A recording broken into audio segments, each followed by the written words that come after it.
right, welcome everybody to our accounting workshop. Today we invited Karma Welchel, who in my opinion, because I've known her for a very long time, is the best small business accountant or resource that you'll ever find for your business. She's a CPA, No pressure. which is hard to find, right? A CPA, usually they're not affordable for the small businesses, but she's a CPA who knows how to use QuickBooks, which is the tool that most of us use. Generally, like my CPA is at REDW, when I go to him and he'll send me like, do these journal entries. And I'll be like, well, I don't understand them. Can you show me how to do them in QuickBooks? He's like, I don't know how to use QuickBooks. So that is the benefit about working with Karma. She understands the tools that the startups and the solopreneurs and the consultants use, and she can help you learn how to use the tool, answer all your questions, and then do the work for you if you need to hire her. She just got me out of a huge tax liability problem because I failed to file some reports like a dummy. Yeah, we got to figure it out. So I love Karma. I'm going to share the screen, which will bring up her presentation. And then I'm going to get out of the way so Karma can have. All right. Andrea, can you see everything online okay? Can you see the presentation? Okay. So as Lisa said, I'm a CPA. I've done bookkeeping for about 30 something years. My first love is bookkeeping. I love bookkeeping. Then I decided to become a CPA and I've been a CPA for about 25 years now. And then 2 years ago, I decided I wanted to go off on my own because I really enjoy working with the small businesses. And the firm I was working at was kind of pushing me a little bit to do more of the larger firms. And I like working with the small people because that's what our economy is based on. We need to have a lot more small businesses out there. So my first seminar that I put on for Fat Pipe was starting a business, what you need to know. Now I wanted to take that just a little bit further so we can talk about what you need to know for accounting in your small business. So unfortunately, small businesses fail more often than they survive, unfortunately. You are more likely, if you do things inappropriately or inaccurately, you're more likely to fail within the first 2 years. And if you don't make changes, then you're a lot more likely to fail within the first 5 years. So business management is vital to the survival of a small business. Some of the causes of failure, complacency. That's just doing the same thing every single day. Well, but after a while, you're going to push yourself out of the market because the market's constantly changing, constantly wanting new things out of you. We've got better technology now than we did years ago. So it's good to keep up. Managers need to keep up on that, that understanding. Time management, this one's huge. My brother-in-law started his own landscaping businesses, and his first comment to me was, yay, I'm a business owner now. I can take all the time I want off.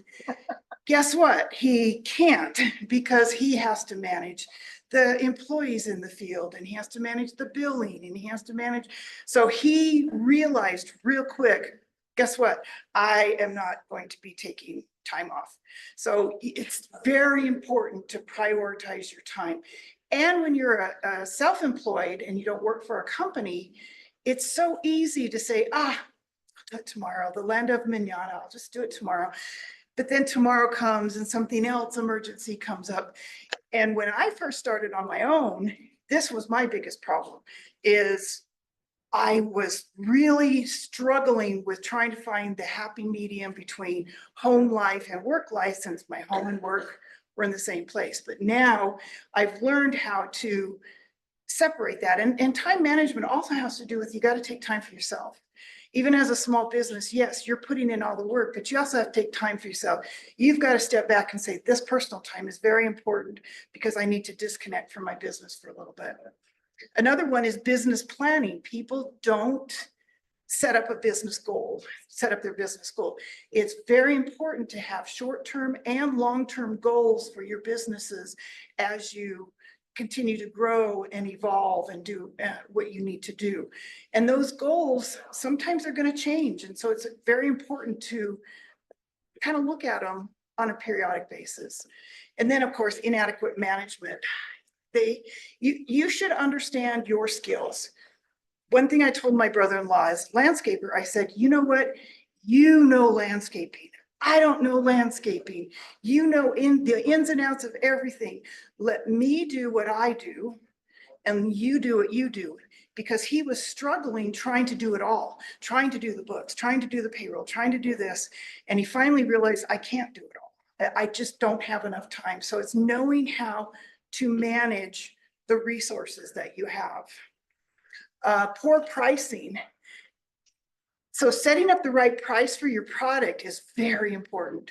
I have a joke that I tell people. I say, you know, a man decides to start a job out in California. He's going to truck oranges to New York and back. And that's what's it. So he goes to California with a tree, buys a truck, goes to California, buys a load of oranges on his truck for $100, travels all the way to New York, sells them for $100, goes back and he does this 3 or 4 times. And then he goes, I'm not making any money. I need more trucks. So poor pricing can really be detrimental to your business. You need to have that fine line between, am I overpriced? People just aren't going to look at me, or am I making enough to cover my expenses? Insufficient funding also can be detrimental to the business. Starting a business is not cheap, and you've got to understand that the funding that you get needs to go into the business. And that, of course, goes back into cash flow and budgeting and all the other stuff that you need to do, which cash flow, you know, that's tracking your money. Some business owners get to the point where they are like, oh, I just got paid on this big job. I just got $2,000. I'm going to go buy me a Mercedes now. Well, they forgot to pay their employees. They forgot to pay their payroll taxes. They forgot to pay, you know, so now they have no money because their cash went to pay for something that was exclusive to them. So cash flow management is very important in it. And also debt management. I tell people it's not a bad thing to have debt in a business. What's a bad thing is if you don't pay your debt.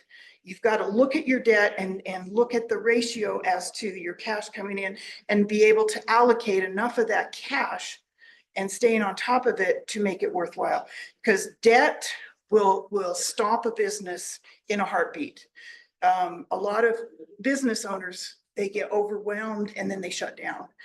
I just have way too much debt. I just don't know what I'm doing. So then they shut down. So those are some of the key causes of failures. And those are some of the key things that you need to look at when you're establishing a business. So when you do your small business accounting, first of all, consult a bookkeeper, accountant, or CPA. I don't tell people, because I know everybody that's starting out, cash is an issue. I don't tell people go out and hire one and put her on salary or put him on salary or whatever. What you need is to be able to find somebody that you can consult with on a regular basis to say, am I doing this right? Did I do this right? A lot of times, even the internet can be a good resource too for bookkeeping, small bookkeeping questions. You need to be, it's a really good idea to create a bank checking account. If you commingle your funds, even a sole proprietor or an LLC, yeah, it's okay to commingle your funds, but when you commingle your funds, then that gray line becomes, am I making money? Am I not making money? So it's a good idea to have a bank account and use that exclusively for your business, and then turn around and take the money out and put it into a personal account when you need to pay your personal bills. You need to choose an accounting method, cash or accrual. Each one has its benefits. I'm going to say about 95% of small businesses are cash basis because they're just not big enough to do an accrual basis. You need to set up your chart of accounts. Yes. What would be a reason to choose accrual? A reason to choose accrual would be you have a lot of receivables and a lot of payables that are going to offset each other. And you want to be able to capture all of those at one time. I would say it would be for like a business, something that you don't get paid for up front, and you know you're not going to get paid for it. It's going to be a 45-day wait, but you want to recognize that income and that expense now, even though later. Construction companies is a good one. A lot of construction companies do accrual because then they can realize the income that they've got coming in, which they haven't received yet, but they can also list all the expenses, all the subcontractors that they are going to pay on once that income does come in. And there, the income is secured by a lien on the property, so it's Sometimes, relatively yeah. risk in that sense. Sometimes it depends on the relationship the construction company has with who they're building for. But yeah, that is a possibility. And we'll talk about accounts receivable, what you need to worry about. Even if you're cash basis, you still may have accounts receivable. You just don't recognize the income until you actually receive it. So you're going to set up your chart of accounts. How do you want to structure? Chart of accounts is personal. It's not one of those things that your accountant says, oh, you have to have these accounts in there. Chart of accounts is personal. I have a business where I sell 5 different widgets, and I want to make sure all 5 of those widgets are making money. So I'm going to set up an income account for all 5 of those, and I'm going to set up an expense account for all 5 of those so that I can look at them and see if they're making money. Other businesses, we have travel costs, we have depreciation, and we have office expense. That's it. I don't have a lot more than that. So it's a personal thing. Your accountant might recommend, or your tax preparer might recommend, that you set up separate accounts for meals and entertainment, because those are subject to a different rule on taxation. But your chart of accounts is basically based on what you need in your business. You need to be very faithful on recording your transactions. You don't know how many people get to the end of the year and then they're like, oh, I got to get everything ready for my taxes.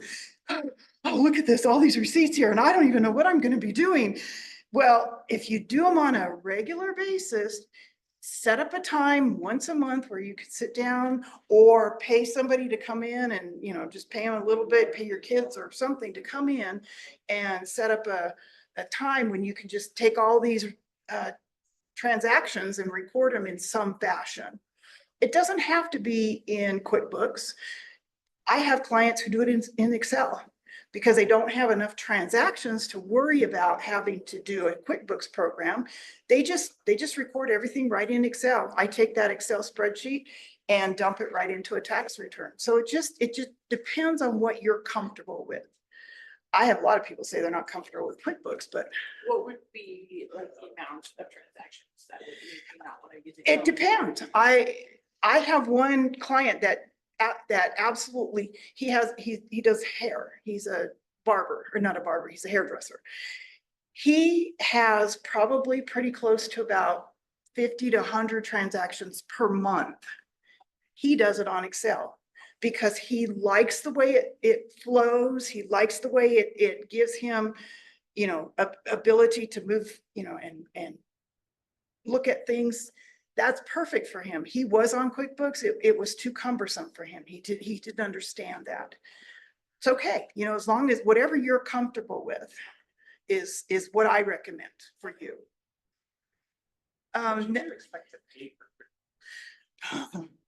Okay. Do we really want to go down the QuickBooks? Okay. I have been a QuickBooks Pro advisor for 30 years. Do you love QuickBooks? Or No, not anymore. I had a 2-hour conversation with QuickBooks on the phone 2 weeks ago and said, what are you guys doing? You are pushing your clients, your customers out of QuickBooks. They don't support QuickBooks Desktop unless you pay $1,000 a year. I found out that the hard way, because I told them, I said, well, what if we just don't pay this? And they said, well, then you just don't use QuickBooks. Used to be you could use QuickBooks as long as you needed it to, as long as there's no payroll. Payroll was separate. If you had payroll, obviously you have the separate module of payroll. But I have a client who is using the 1999 version of QuickBooks because it works for them. And because they're in the older version, they're not subject to these changes, you know, the yearly subscription fees. What QuickBooks is trying to do, and this is kind of where I thought the guy was telling me, is they want everybody to go to QuickBooks Online. They think they can make more money with QuickBooks Online. QuickBooks Online, however, doesn't do half what QuickBooks Desktop does. I love QuickBooks Desktop. If it wasn't for the price, I would tell everybody you need to get QuickBooks Desktop. But I'm very sad because now they're pushing all the clients to do QuickBooks Online, charging these huge fees for the online service. And then they change right in the middle of, you know, you'll be doing something and this something will pop up and say, oh, by the way, we found a better way to do this. And then you're like, okay, well, I don't know what I'm doing. And I even struggle with the QuickBooks Online. I have a client who I built a custom template. He needed a template for his invoicing that was customized. It took me almost 4 hours to build this template, upload it into QuickBooks Online. He got a notice 3 months ago saying, oh, we don't support your invoice anymore. You must use one of our pre-selected invoices. Well, their pre-selected invoices don't give him all the information, and it doesn't allow you to go in and change the invoice to look like QuickBooks Desktop does. You can make the invoice look like anything you want it to. Desktop does not. So I'm a little irritated at QuickBooks right now. We'll see where this goes. What should you expect to pay for QuickBooks Online? Depending on what your service is, it's $60 a month up to $200 a month, depending on what type of service and how many people you have in. I mean, it's reasonable enough to have QuickBooks Online, but it doesn't do what, if you just do basic accounting and you don't have to do job costing, you don't have to do cash flows, you don't have to do a lot of things, inventory. QuickBooks Online is great because you can do it for, you know, $60 a month.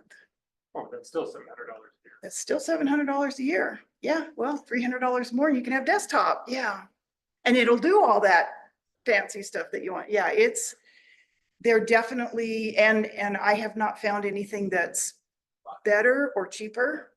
I found stuff that alternative, but I really haven't found anything that's better or has a good cost factor to it.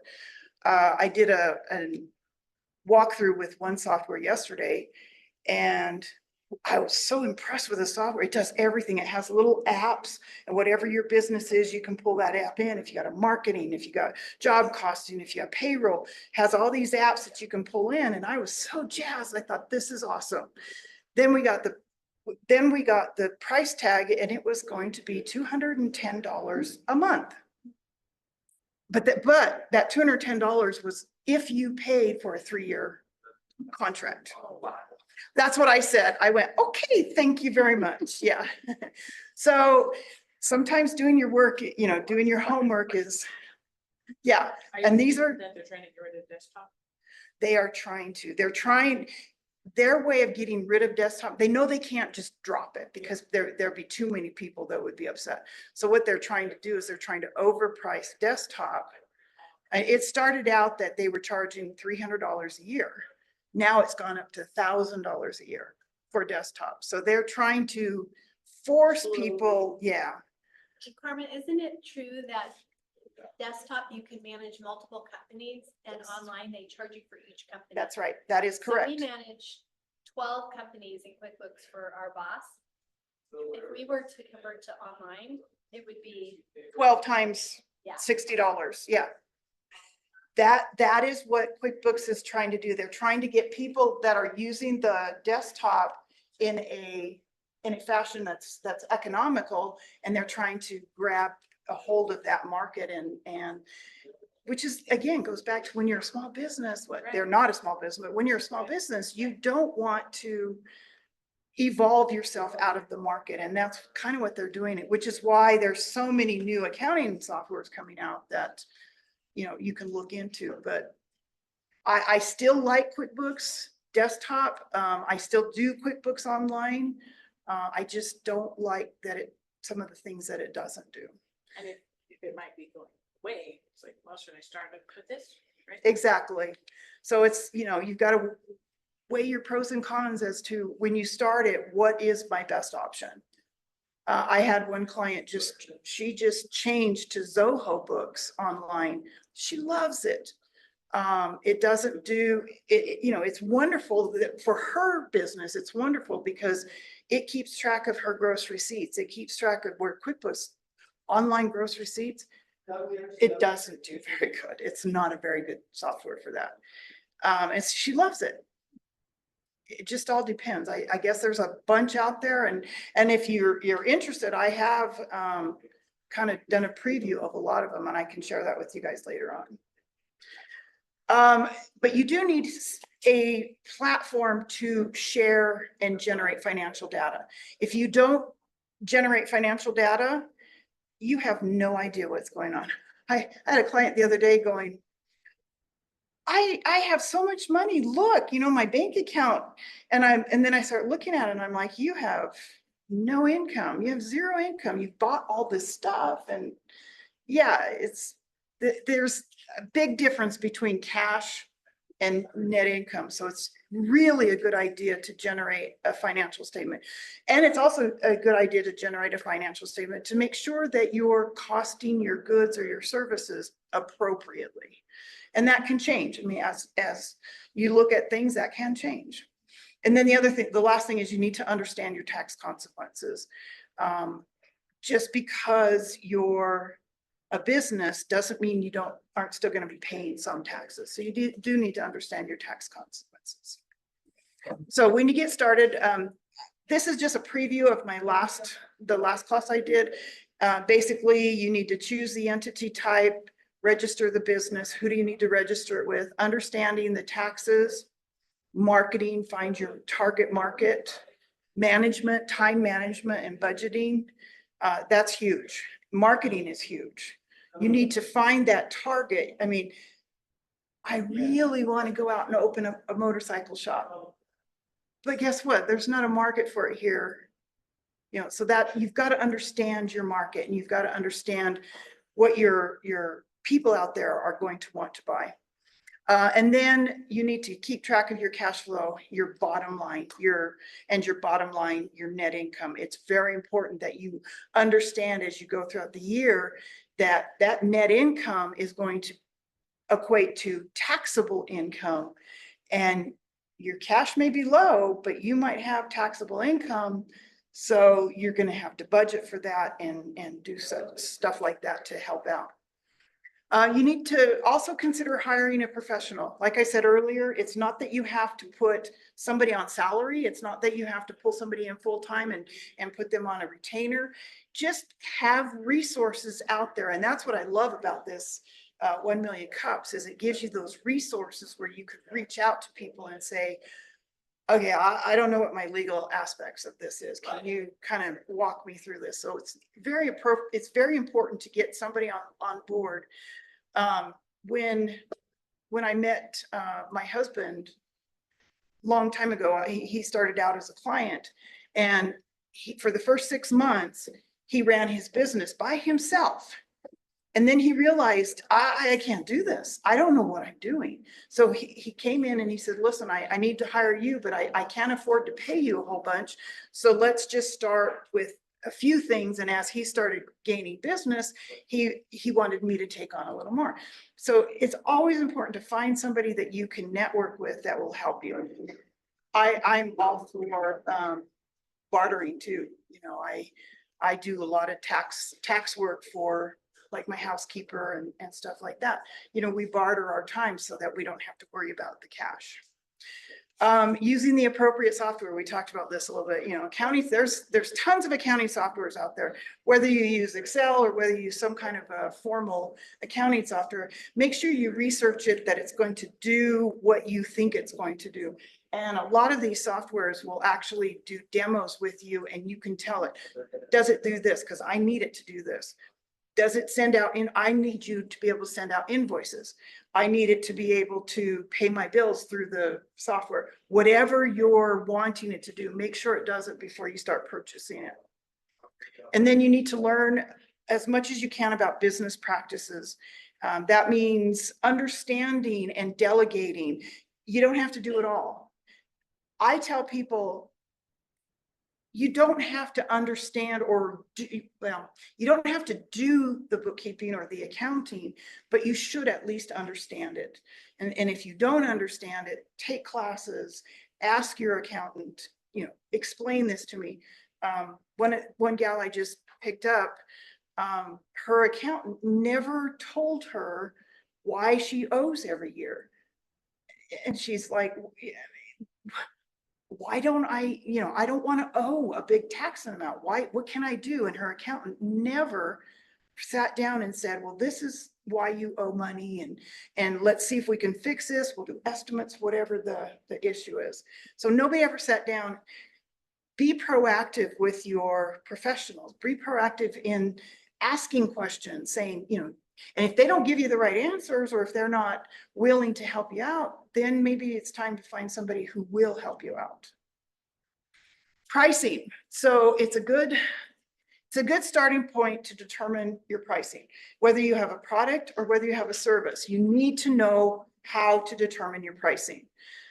The rule of thumb is usually the 1/3 rule, which is 1/3 of the cost is the cost to produce the product. 1/3 is your overhead expenses, the stuff that you don't necessarily need to produce that one product, but you need, like the rent, the utilities, such forth. And then the other one should be 1/3 should be your profit. That's usually a guide, but that doesn't mean that's where you stick to. You need to make adjustments for the market. I mean, gee, I have a Lamborghini and I need to make my payments and all this stuff. So I need to price myself out at $5,000 an hour. Well, that's not reasonable. So now I need to look at, well, what do I need to cut back on? What do I need to, what is a reasonable price? And so it's a lot of give and take and looking at it and coming up with certain formulas that helps you in your area. Everybody has a different market. Expenses. So it is very important to separate your personal expenses and your business expenses. This is huge. You don't know how many people will bring me a box full of receipts and I go through them and I go, business, personal. Ooh, no personal, and I don't care about the personal expenses. I want to know, what did you spend on the business? Personal expenses should be paid for out of either your draw from the company or your salary from the company. That's what your personal expenses should be paid. So budgeting is not only business budgeting, but it's also personal budgeting. What do I need to live on? Not what would I like to live on, but what do I need to live on? And then we're going to price it accordingly. Know how much your expenses are on a monthly basis. If you start looking at your expenses and all of a sudden you have this huge spike in a certain expense, why? What caused that? Is that going to be normal? Is that just a one-time deal? What do I need to do to keep that from happening again? So it's very important that you monitor your expenses and kind of what you're going to be spending on a monthly basis. Again, that's back to budgeting. What does my budget look like? But you do also need to plan for unexpected expenses. There's always going to be unexpected expenses. Something's going to break. Something's going to need to be repaired or something, something is always going to happen. And it's always a good idea to plan for those put money aside. Don't just spend it because you have it. Just put money aside, put it in a savings account. One of the biggest pitfalls I have seen is people who are making good money and then they're set up on a quarterly or semi-annual basis for the state of New Mexico to pay their gross receipts. So they're in there and they're making all this money and woohoo, you know, I'm just doing really good. Then you calculate their gross receipts and they go, I owe what? That, you know, that's a huge one. And that's, you know, that's something that you got to pay attention to up front before you start spending all that money. Put it in a savings account. My best clients will tell me, what do I need to set aside to cover my income taxes at the end of the year? And I tell them the best thing to do is to take 30% of your, whatever you bring in, take 30%, if you can, put it in a savings account, forget about it. That's your 1/3 of, that's your profit basically. So you put that aside. If it doesn't cost that much when your taxes come due, then you've got some capital to use for the business. So it's personal and it's different for each business, but it's a good idea to put money aside and keep it aside for those big unexpected expenses. And you should organize your accounting records on on a regular basis. Like I said, you don't want to just at the end of the year going, what am I going to do? What am I going to do? I have not put one single transaction in my software. And now I have to get it out there and get a tax return. You know, just set up a time monthly just to sit down, do your transactions, you know, put them in, do whatever you need to do. Also, it helps with your pricing. Because if you figure, it doesn't seem like I'm making any money, you can look at your transactions and say, well, no wonder why. I priced my cost. I may use my husband as an example. He does custom molded hearing protection. Well, we had to raise his expenses because we found out that his lab increased it $15. Well, now they're taking $15 of his profit for that plug. So we had to go in and raise his prices $20 or whatever it is to cover that cost and give him a little bit of profit on top of that. So it's always managing, knowing what your expenses are and being able to budget out of that. Accounts receivable. Most businesses are cash basis and don't have receivables, but some businesses do. My husband, he's cash only. He molds their ears, he collects their cash, we're done. He doesn't have to do invoice. Well, he does have a few that he invoices like the city of Albuquerque or something like that, but most of the time it's just cash. But managing your accounts receivable is really important because late and unpaid accounts receivable, that's missed cash. And the longer you let it go, the less likely you're going to get paid for it. Very important to keep on top of those receivables. Talk to the people. I had a receivable that was not paid, and I sent them a letter, and they called me back and says, well, we were not happy with how you did the tax return. Gave me an opportunity to sit down and explain to them what happened on their tax return. And so this whole time they're harboring this, she didn't explain it right, and we ended up owing, and they were harboring this frustration. Well, once I was able to sit down with them and say, you know, we can mitigate this, and they were like, oh, well, I understand, and then they paid me. So it's a good idea to keep track of those, and you're always going to have write-offs. So be aware that some of your accounts may not pay, so there could be some write-offs. Yes. How is New Mexico system for kids? I'm sorry. Is the New Mexico state system, like I'm thinking about the small claims court system, are they good and responsive? Good luck with that one. My husband's got 2 claims right now. We just got the So he filed one of them 3 years ago. We just, in the last 2 months, we just got the summary judgment from the judge. The judge signed it. Now we can legally take that and go after him in, collecting. The other one, we don't know what's going on with that. And you call them and they don't know what's going on. How long have you been in Mexico?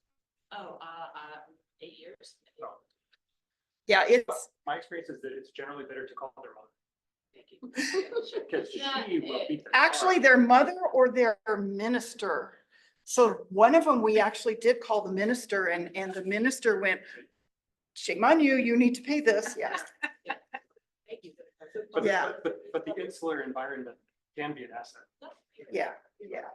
And you had a question. Okay, you'll think of it. So for write-offs, is that basically just closing the invoice, or is there Yes. any? So if you're on an accrual basis, then you can recognize the write-off on your, But if I'm cash. it's if you're basically- cash, yeah, Didn't you come never in. collected it, so you can't write it off. Yeah. That's the downside to having cash is you, but I look at it as I just delete the invoice or I just void the invoice because I'm not going to collect it anyway. And it never happened, and that's okay. And it never happened. I never collected it. The, what I expensed on it, like my, accounting software fees and all that, I've already expensed that. So that's all the thing, that's the only thing I can expense anyway. I can't write off my time, unfortunately. Create a solid internal structure so that you review them. I have a client, every time I invoice, he wants me to send an open invoice report. And I send him that report so he can look and see who's not paid yet. And then he can start talking to people and for him, that's the best way to do it. Other people, they just periodically glance through them. It just, create a system that works for you so that you don't let it get 6 months behind. Because trust me, if you contact them 6 months or a year from now, they're gonna, I didn't know I owed you money. I thought I paid you.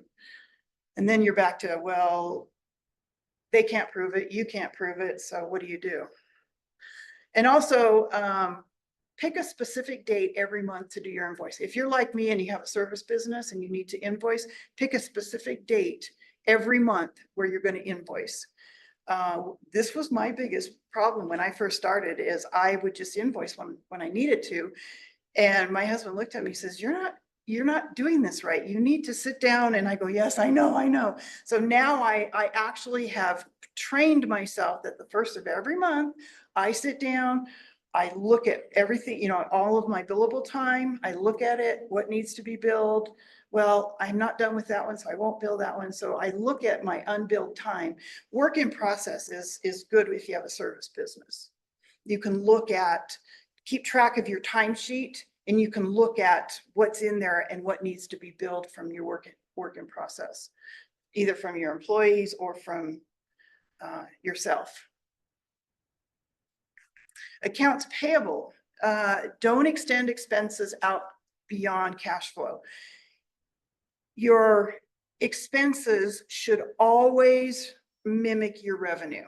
So if you had a subcontractor that did the work for this invoice, you should always pay them with that invoice. Don't start borrowing from Peter to pay Paul, because after a while, you're not going to have money for Paul. So it's always important to pay what you can outstanding. If you have large debts like credit cards and such forth, set up a budget, set up a plan where you can sit there and know exactly how much you're paying on that per month to get it down so it doesn't get out of control. I have a client right now, I have 2 clients actually, did not realize that gross receipts was important. Now their gross receipt liability is so large, it's going to probably cause both businesses to fail because they weren't keeping track. I mean, yeah, it was on the balance sheet. Yeah, I was on there. I could have looked at it, but I didn't. I didn't know that I still owed that. So keep track of it. Pick a specific date that you can pay every month. You know, I'm gonna pay it on the 10th of every month. And then it's very important that you manage your debt. I'm not saying don't go out and get debt. Debt is important to grow a business, but manage it. Make sure you're not just using the credit cards because I don't have cash right now, so I'll just pay the credit card and that one's paid off. We'll get another credit card and we'll do this. You know, manage your debt. Make sure that you are paying on your debt on a regular basis. That is probably one of the number one killers of a business, is not keeping track of what debt you have. The financial statement. So there's 3 specific financial statements that are very important to a business. The balance sheet. Now, balance sheet for the business owner, not so important. Balance sheet for the accountant, very important. So because it's important to the accountant or the person doing your taxes, it's also important for you to understand, what does a balance sheet do? So it tells you how much cash there is. It tells you what your business owns, what assets, you know, how many vehicles do you have, what kind of equipment do you have, tells you all that. It tells you how much you owe in debt, either receivables or long-term debt or a car loan or whatever your debt is. And then it at the bottom, it tells you what does the owner get out of the business, and that's called your equity section. It's very important that you maintain these and look at them on a regular basis, because sometimes things get posted in QuickBooks or something like that, and they get posted to the wrong account. And you have this huge number on your balance sheet. And I go to ask them, what's this number? And they said, oh, well, that's all my materials. Well, it shouldn't be on your balance sheet. It should be on your P&L. You know, you thought you were profitable this whole time, and now we're going to move this huge number to your profit and loss statement. Now you're not profitable anymore. So it's important to know what the balance sheet does, so that you can look at it and understand, is that really a good number? Is that not a good number? Understand just a little bit. You know, I'm sure most accountants and bookkeepers will explain what's good and what's not good on a balance sheet. Also, it's very important, I didn't put that in here, but it's very important that you balance your checkbooks on a regular basis. Because if it is in the check register, it's what I call unrealized. It's an unrealized transaction. But once it hits your bank statement, that's a realized transaction, which, so you know that is specifically, that was an expense, that was income, that was something. All too often, I will get people's QuickBooks at the end of the year and get their bank statements, and I'll start balancing their bank statements. And they have all these transactions in there that don't make sense and don't go, and never hit their balance, never hit their bank statements. So if they didn't hit their bank statements, is it a real transaction? So then I have to go back to them and say, you know, here's all these things that didn't hit your bank account. What are we going to do with them? And so it's very important that when you balance your checking account, you look at what didn't clear the bank and say, oh, that's a check that hasn't cleared the bank yet. Or, oh, I don't know why that's in there. You know, I put it in there because I wanted to make sure I budgeted for it, but I already put it over here, or it's a duplicate. So, you know, make sure you look at what you're balancing in your checkbook. The income statement is a look at the business's income and expenses and your profit. That's what you look at to find out how profitable you are. And that's where you can look at the 1/3, 1/3, 1/3. You know, if is your income, is everything, you know, subject to your income. Now, every industry has different, I use the 1/3, 1/3 because it's easy for people to understand. But some businesses, it's 40% up here, it's 40% here, and it's 20%. So some industries do have, there are tables out there that give you your industry standards, but most of them, I just say 1/3, 1/3, and 1/3. And if it's close to that, then you're doing pretty good. So how much income did you get? How much of your direct expenses have you paid? How much indirect expenses? Do you have an indirect expense that's huge that you have to look at and say, ooh, now what I need to do? And then you can look at what's left over. How much am I going to actually pay tax on? Or how much am I gonna be able to take it to the bank and be able to get a loan on? You know, those are things that you need to be aware of, the financial statements. The last one is the cash flow statement. This is not one that most owners prepare, but it is something that's important to keep track of. Cash and net income are not the same. I spent an hour and a half trying to explain to my client that cash and net income aren't the same. He kept saying, well, he owes me this, but then because that's going to be taxable, then we're going to take the tax out. And no, he owes you cash. He doesn't owe you income. So I spent a whole time trying to explain to him, cash and income are totally different. You can have lots of cash, no income, or you can have no cash and lots of income. So it's important to look at those and the cash flow statement reconciles between the two. It tells you what are my operating expenses. The operating expenses are your income and your expenses on your profit and loss statement. What are you investing in? You know, that stuff on your balance sheet. What have you invested in? You know, that have you bought property? Have you bought a car? Have you bought stuff like that? That's cash that you've taken and put aside in another form, but it doesn't hit your profit and loss. Still took cash to buy that piece of equipment, but it does not hit your P&L unless you depreciate it. But that's getting a little further into it. And then the other one is your financing activities. What have you gone out and got a loan, and that loan has given you cash flow? Well, now you've got lots of cash, but you still don't have any net income.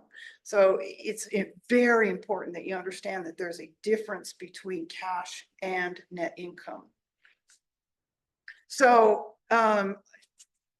this is just kind of goes over what I just said.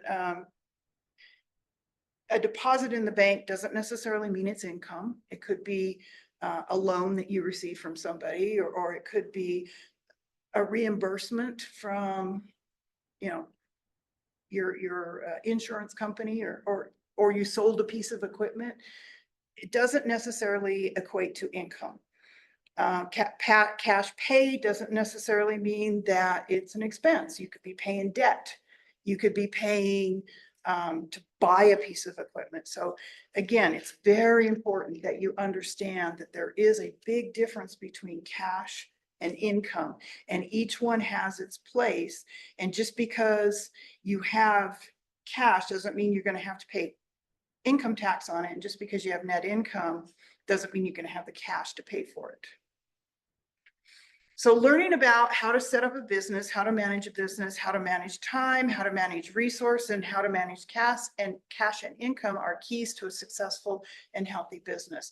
This is what you need to understand to begin a business. I'm not saying that you need to go out there and have a CPA license and be able to do your bookkeeping, you know, wonderfully, but it's being able to have the resources and the management. Managing time is crucial, very crucial. Like I was telling you, my brother-in-law was so disillusioned when he first started his business, and he didn't realize that the time that he was going to put into it, he says, I'd have been better off getting a job because I didn't work as much when I was working. So it's very important that you manage your time. So are there any questions? Any questions for online? Yes. I am a therapist in the services business, and regarding the issues with QuickBooks, I just wanted to inform you guys, these modern website builders are really, really effective for a lot of this analytic stuff. So you can make the products, and you can also do cash inflow and outflow monitoring through these website builders. They're actually really quite robust. That's true. Yeah. Just like Squarespace or Wix or. Squarespace, I use. Odoo is the same, is another one that does that. Odoo is another one that does that. They not only manage your accounting, Yeah. but they also manage your website and manage your, yeah, Yeah. that's another good one. It can be really helpful if you can transfer anything else into Google Sheets. That's like. Google Sheets, or even into their accounting software if they have accounting software Totally. built into it. Yeah. Yeah, no. What are the costs? Depends. Like $20 a month. Yeah. And it's worth it, right? Because that also builds your public facing. Right. If you don't have a website, you're not a real business. So, Yeah. I mean, like nobody's gonna hire you if you don't have like a robust website. So it manages that like public interface as well. Yeah. And you can do a lot of automation stuff too, which cuts down on a lot of like, say, so I was thinking about, like, you can make a separate product for like bundle payments for my business or something like that. And so then you can do, it can make QuickBooks not an issue. Yes. You can really replace a lot of those structures with the website. And there are, and I tell you, I'm guessing over the last 4 or 5 years, it has just, the market for those types of softwares are just expanding huge, because they're looking at it and they're saying, you know, business owners don't just need an accounting software. They don't just need QuickBooks.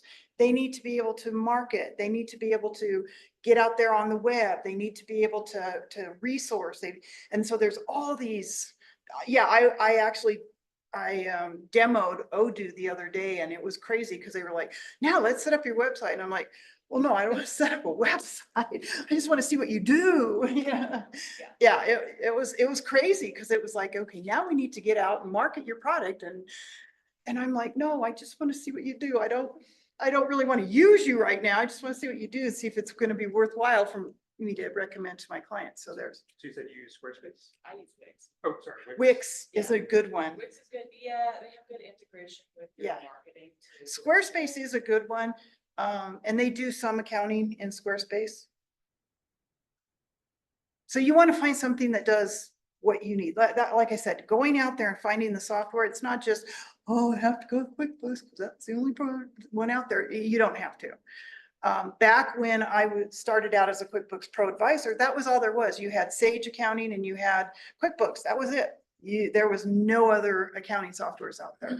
And now they've, you know, evolved, and they've evolved into these great resources that give you more bang for your buck. I mean, it's amazing what they are doing. When I started researching these, I was like, oh my gosh, it actually does that too. Yeah. It's amazing. Yeah, but it took forever. Oh yeah. Really long time. But they have good AI stuff for the design things. And the other trick is you just copy somebody else, like copy somebody who is a millionaire in your industry, like whatever they are. That's what I did. It's like, okay, if somebody is doing something in my industry, but they are more successful than me, I literally copied the website layout. Yeah. Total rip off Right. stuff. Just like Chinese restaurants. Like, Oh, yeah. same thing everybody did. Like, And websites are don't- so important, because, you know, having that frontal, my husband was using a company out of Texas for his website. Well, he found out 2 years ago that they weren't even managing it anymore. So it was so outdated, had old products on there. He kept sending them websites, change this product. And so we actually hired somebody from that Lisa knew, and to get the website going, and she's been amazing. So websites are so important. And the reason we're hiring her and not doing it ourselves is because that's not my forte. I don't do websites. When they asked me to start designing my website, I'm like, I have no idea how to design a website. Not my forte. That's why I'd hire somebody to kind of do that. But that's again, knowing your resources, knowing what's out there, knowing how to get help. Because you don't have to do it all yourself. You are the owner. You don't have to do it all yourself. Any other questions? Go back to the cash versus income slide. I Sure. want to take a picture of it so I can Sure. digest it a little bit more. Thank you so much.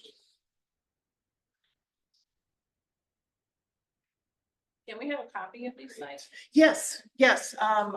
Lisa has a PDF of them. Oh, if you register, I'll send it. If you didn't register the Eventbrite, let me know. And I'll be great. Yeah, if you give her your email, make sure you get she'll send it out. Okay. Because I've got this whole presentation. Okay. And then we need to get you the last other one. I Yeah. want that one. Okay. Let me know and I can send you that one. What was the last week? The last one I did was about starting a business, what you need to know. you know, what type of entity do you want to set up and stuff like that, and the taxes.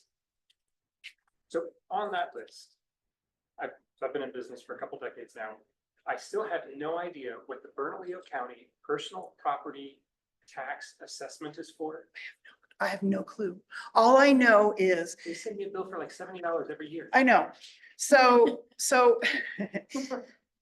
their philosophy, Bernalillo County's philosophy is, and it's not just Bernalillo County, Santa Fe has one, Torrance has one, it's not just Santa Fe, or not Bernalillo. What their philosophy is, if you have assets that you're holding on your books, then you probably need to be paying tax on that, property tax on that. Because you're not expensing them and you're not recognizing them, so you should be paying taxes on them. Kind of like, it uses the same philosophy like owning land or owning a house. You pay property taxes on that. Well, if you own a lot of assets, you should pay property taxes. But they do give you depreciation, so you can take depreciation off every year. It's weird. I think it's just their way of getting more money. Now, I actually don't know how to fill out the form. I don't know if it's right, oh, because I honestly have no idea what I owe. so maybe you're getting the bill because you don't know what you're supposed to put on there. I think that's a possibility. Yeah. Because one of the things that you don't have to pay property taxes on is any motorized vehicle, anything with wheels. Well, you're already paying that when you register it. So they're saying, no, we don't want the property tax. What they're looking at is they're looking at copiers, they're looking at desks, they're looking at stuff like But how that. do I find out what tax I owe on a copy machine? So it comes with a formula. So that goes back to your balance sheet. When you look at your balance sheet, you look at your property or your fixed assets section. What do you own? If you own nothing, then it should be zero. Then you fill out zero and you sign it and send it in. So everything is expensed? They allow, if you take a section 179 expense on it, the first year that you take the 179, you have to pay taxes, but then it's exempt from then on out. If you just depreciate it, then they have a depreciation formula that you use. So you purchased it in this year, you have to do 85%. Next year it's 65%. So they have their own depreciated value that they tax on. It's a little bit, if you want me to sit down and go over it with you, I can do that. Yeah, they're a little bit convoluted in it, but I understand why they do it. They want to tax everything. They want to tax everything we own. All of that. Thank I you. gotta go ahead. Yeah. Thank you so much. Super duper helpful. Thank you. Good luck, you guys. So yeah, if you need help, just give me a call. In fact, Oh, yeah, do you have a card? oh yeah, hey, let me give you a card. Let me give you a card real quick.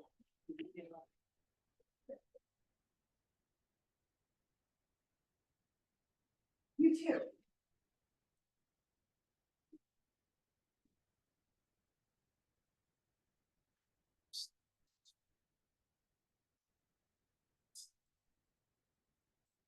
You guys can call, I have people email me all the time and say, okay, can you clarify this? No problem. You charge for the hour? Right now, I charge $50 an hour. The reason being, and like Lisa said, most CPAs are really expensive. The only reason I don't charge a whole lot is I don't have any overhead. It's just me. That's the downside for me is if I'm not available, I'm not available. Whereas in a firm, if I'm not available, somebody else can answer the question. That's one of the downsides. The other downside is I was really supposed to be retiring. It didn't quite work that way. So I don't really need to make huge amounts of money. So I do it so it's affordable to the small businesses as well as advantageous for me.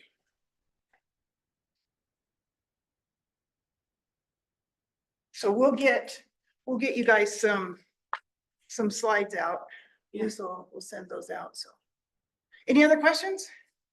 Do we want to end